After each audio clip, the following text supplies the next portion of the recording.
pense à donc deux catégories, c'est les troubles physiques. Donc, Oui. du côté femme, ça va être des douleurs par exemple, ou des, je sais pas, des problèmes de libido. Du côté des hommes, j'imagine, ça va être la même chose.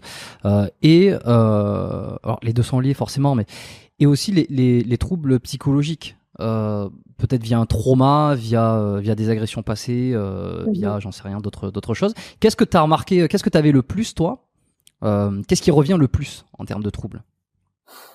Qu'est-ce qui revient le plus? Ouais. Alors les manifestations pour les hommes vont être souvent des manifestations physiques. Ça va être trouble de l'érection, trouble de l'éjaculation. Euh, donc l'aspect mécanique en fait qui va être un indice et qui va faire que la personne va consulter. Ou alors ça va être j'ai des problèmes dans mon couple. Avec ma femme, on n'arrive plus à s'aligner dans notre sexualité, et dans ce cas-là, ça va être une demande pour pour le couple, et souvent d'ailleurs pour la compagne. Pour les femmes, il y a aussi cette dimension entre guillemets mécanique, physiologique, donc à savoir des douleurs, des difficultés à la pénétration. On va parler de vaginisme, de dysparonisme si on utilise les termes techniques. Et pour résumer, en fait, derrière tout ça, c'est libido, trouble de la libido, mais ça va être on va dire la surface. Ça va être la manifestation du problème. Mais dès lors qu'on creuse en amont, bien souvent et tristement d'ailleurs, il y a du trauma. Alors quand je parle de trauma, c'est pas forcément des abus sexuels, quoi qu'il y en a, il y en a énormément. Mais un trauma, ça peut être aussi une expérience. Une première fois où il y a eu un inconfort qui a été marquant, qui a été humiliant.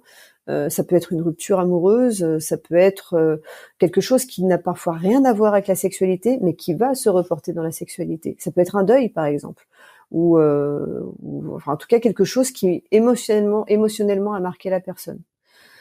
Donc tout ça, en fait, si tu veux, les émotions dansent avec le corps.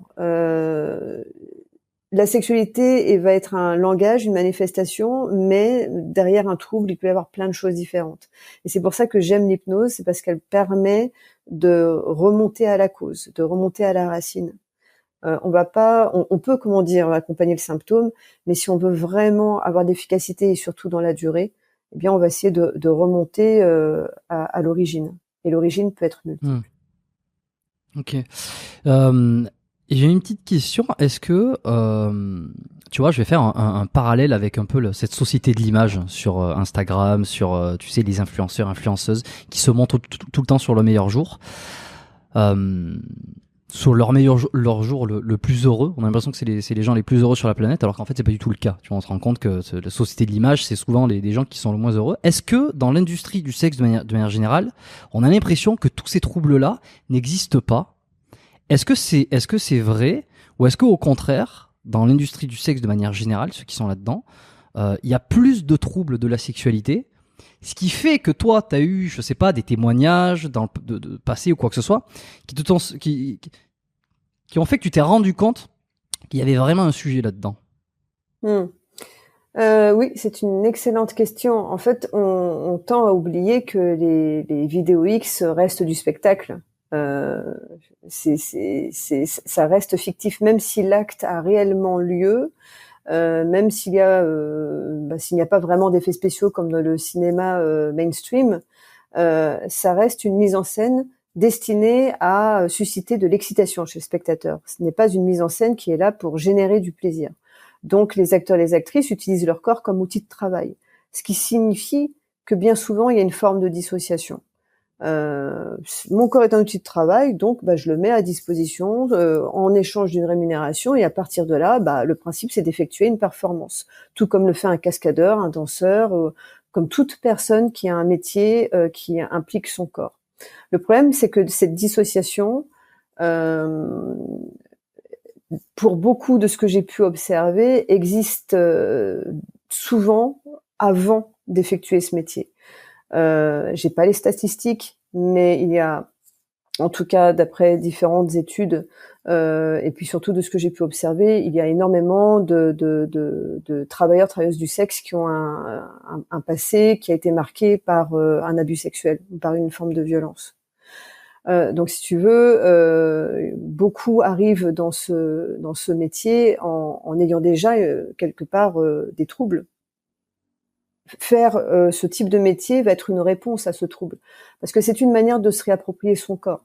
En tout cas, dans la tête de la personne qui va l'effectuer.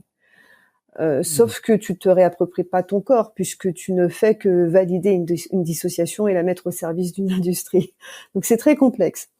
Là, je parle de généralité. Attention, c'est important Ok. parce que je veux surtout pas parler au nom des travailleurs et des travailleuses du sexe. Chacune a son histoire. Je parle de ce que j'observe. J'accompagne Hmm. d'ailleurs aussi des travailleurs, des travailleuses du sexe voilà, qui sont encore dans ce métier ou qui, pour certains, souhaitent arrêter. Mais les troubles de la sexualité, bien sûr, concernent tout le monde, puisque les acteurs et les actrices sont des êtres humains.